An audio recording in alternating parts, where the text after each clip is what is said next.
Hello, everyone. Today we are going to look into the very unique landscape that Arizona has for English learners.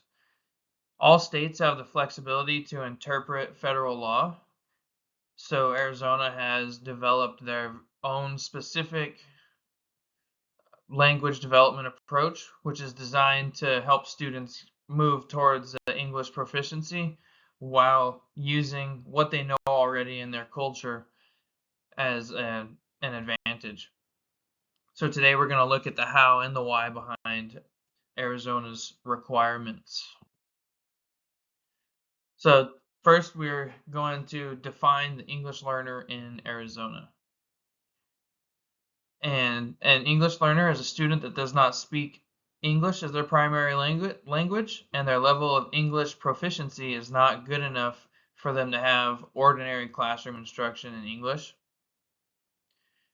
And we want to make sure that a student, an English learner, is not defined by what they lack. A lot of, in the past and still to this day, a lot of folks and educators will look at a student and say, oh man, they're not getting this. Why are they not getting this? Oh, it's because they can't speak the language. So we're going to use the primary home language other than English. And this is a form that parents and guardians fill out to help the school districts identify what the students' English levels are. And this is based on a legal obligation, but also a moral obligation. I know personally, if someone was trying to teach me something in a different language, I'd probably just tune out. That's just me personally. So we have to have an approach that helps the students understand that we are there for them. So we need to look at our demographic here in the state. And the population, about 7 to 9% of Arizona students in pre-K through 12th grade are considered English learners. There are over 200 languages spoken in Arizona. Arizona is incredibly diverse. The majority of our English learners speak Spanish. It seems pretty self-explanatory. We're right by the border of Mexico. Spanish is the main language in Mexico. But we also have very significant populations of indigenous speakers, such as the Dene. I grew up in Holbrook, Arizona, and right next to the Navajo reservation. So, I mean, I know a few words in the Dene Navajo language, but this was a big thing where even I, growing up, didn't realize that some of my uh, peers were struggling because they just didn't understand the English language, and that was an eye opener for me when researching this and learning about all of this. So now let's look at structured English immersion, which is known as SEI, and versus sheltered instruction.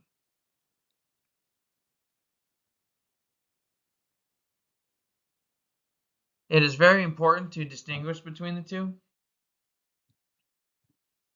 SEI is the legal backing that Arizona uses to organize English learner instruction. Within that, we use sheltered strategies. So SEI is the model that we have to follow. Sheltered instruction is what we use to help the students learn the language. These can be things like visuals, graphic organizers, and even like simplifying a sentence structure where you take a couple key words out and then the students can fill those in, and that will help them learn how to write a full sentence. On to slide 5.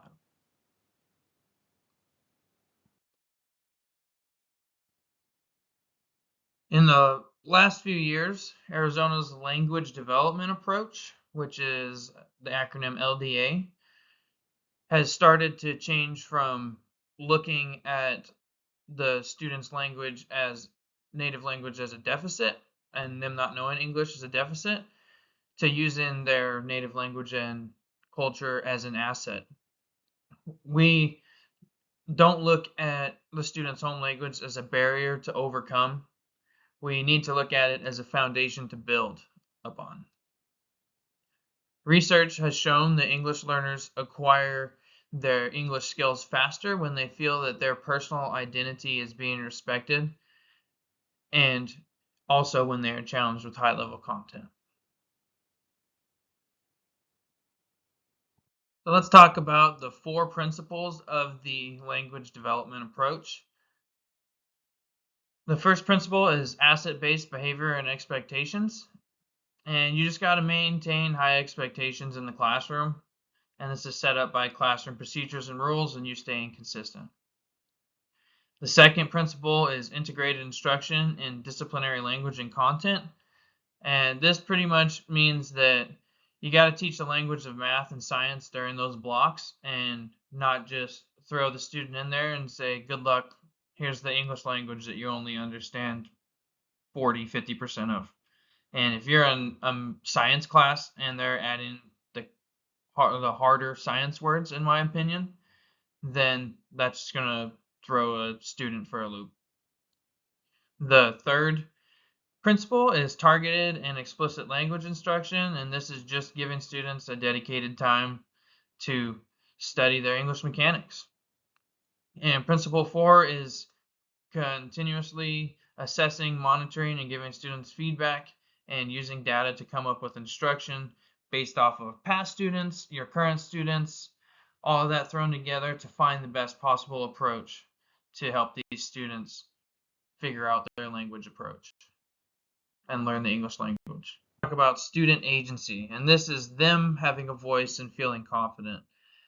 So pretty much this is the secret sauce of language learning.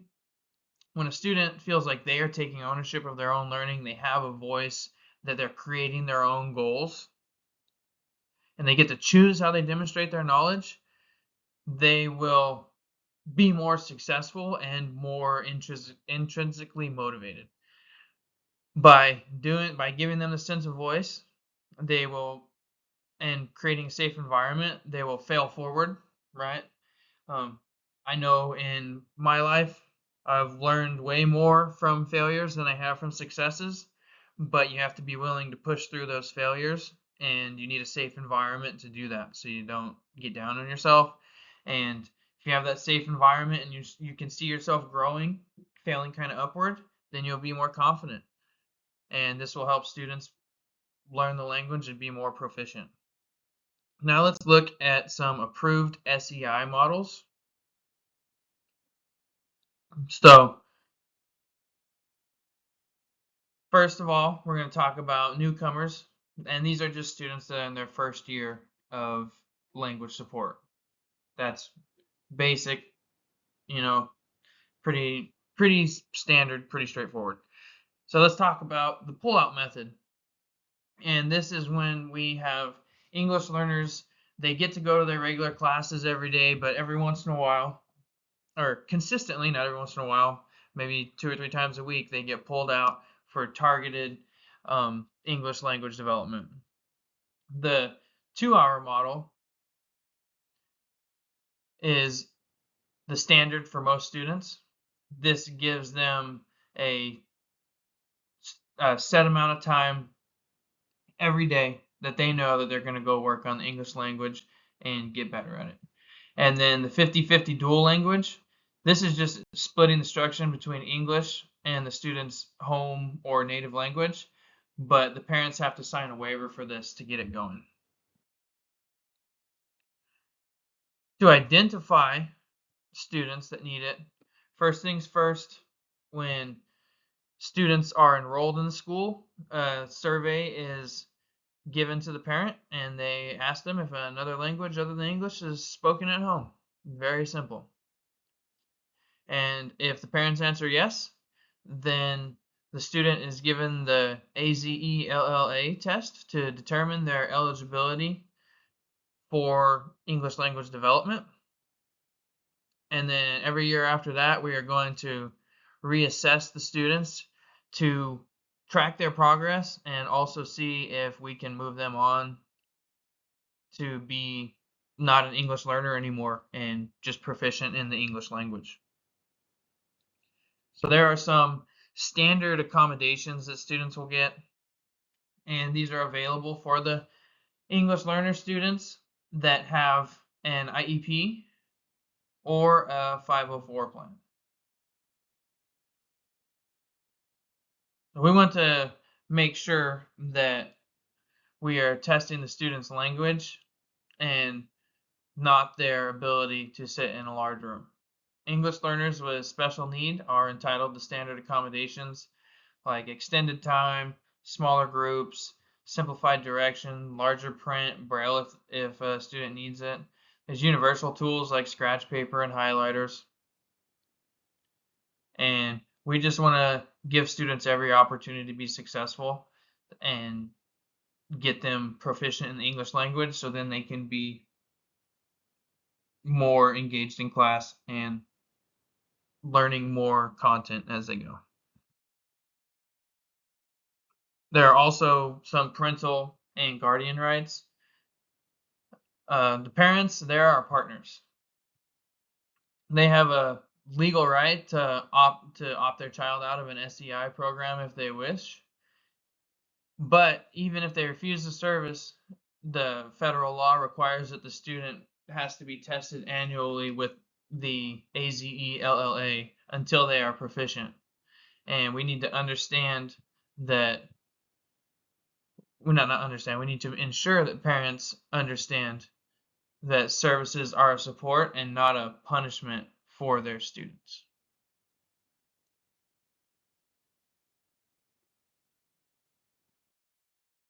So thank you for coming to my presentation, and hopefully we can get our percentage of English learners as close to zero as possible, which would mean that our students are very proficient in their English, and in turn, we will have better scores overall and more successful students.